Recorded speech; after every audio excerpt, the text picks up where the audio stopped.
മുണ്ടക്കൈ ചൂരൽമല പുനരധിവാസം ഒരു തരത്തിലും വൈകില്ലെന്ന് റവന്യൂ മന്ത്രി കെ രാജൻ. 2.5 മാസക്കാലത്തെ കോടതി വഴികൾ ഒഴിച്ചാൽ വേറെ ഒരു തരത്തിലുള്ള വൈകലും സംഭവിച്ചിട്ടില്ല. ദുരന്തബാധിതർക്ക് എന്ത് പരാതിയുണ്ടെങ്കിലും കേൾക്കാൻ സർക്കാർ തയ്യാറാണെന്നും മന്ത്രി തൃശൂരിൽ പറഞ്ഞു. ദുരന്തബാധിതർക്ക് എന്ത് പ്രശ്നമുണ്ടെങ്കിലും നേരിട്ട് സർക്കാരിനോട് സംസാരിക്കാമെന്ന് മന്ത്രി കെ രാജൻ പറഞ്ഞു. അഭിപ്രായം പറയാനുള്ള സൗകര്യമൊരുക്കും.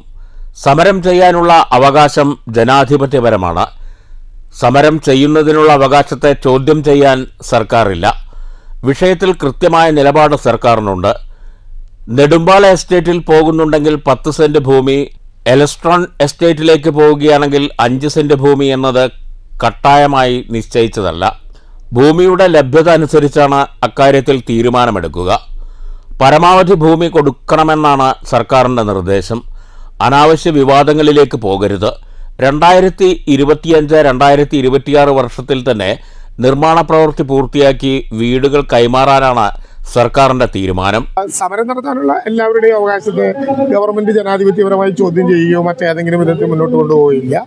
കൃത്യമാണ് സർക്കാരിൻ്റെ നിലപാട്.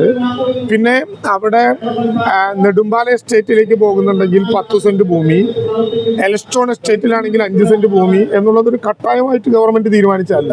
ഭൂമിയുടെ ലഭ്യത അനുസരിച്ചാണ് ആ കാര്യങ്ങൾ എടുക്കുക. ഭൂമിയുടെ കറവ്, ഭൂമിയിൽ എത്ര ദൂരം ഓരോ എസ്റ്റേറ്റിലും എടുക്കാൻ വേണ്ടി കഴിയും, ഇതെല്ലാം പരിശോധിക്കുമ്പോൾ സാധാരണ നിലയിൽ അതിൻ്റെ നടപടിക്രമങ്ങൾ പൂർത്തിയാക്കിയാൽ പരമാവധി ഭൂമി അക്കാര്യത്തിൽ കൊടുക്കണം എന്ന് തന്നെയാണ് സർക്കാരിൻ്റെ നിർദ്ദേശം. ഏതെങ്കിലും വിധത്തിലുള്ള അനാവശ്യമായിട്ടുള്ള വിവാദങ്ങളിലേക്കല്ല പോകുന്നത്.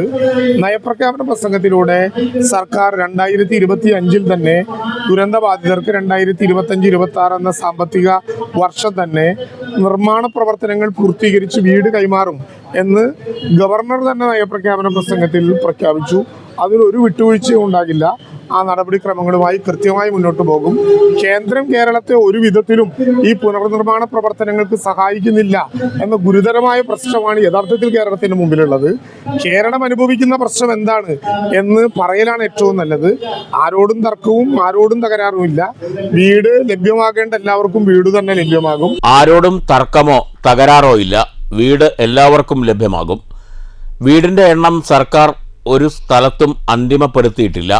242 പേരുടെ പട്ടിക പ്രഖ്യാപിച്ചതിൽ ഒരു പരാതിയും വന്നിട്ടില്ലെന്നും റവന്യൂ മന്ത്രി പറഞ്ഞു. രണ്ടാമത്തെ ഘട്ടം 2 ദിവസത്തിനുള്ളിൽ പ്രഖ്യാപിക്കും. ഏത് കാറ്റഗറിയിൽ ആരാണ് പെടാത്തത് എന്ന് പറഞ്ഞാൽ പരിശോധിച്ച് ഉൾപ്പെടുത്തും. ദുരന്തബാധിതർക്ക് എന്തെങ്കിലും പരാതിയുണ്ടെങ്കിൽ സർക്കാരിൻ്റെ മുന്നിൽ വരണം. ആ പരാതികൾ എത്ര നേരം വേണമെങ്കിലും കേൾക്കാൻ തയ്യാറാണെന്നും കേരളം എല്ലാവരെയും ഉൾക്കൊള്ളുമെന്നും റവന്യൂ മന്ത്രി കെ രാജൻ കൂട്ടിച്ചേർത്തു. News bureau, Thrissur.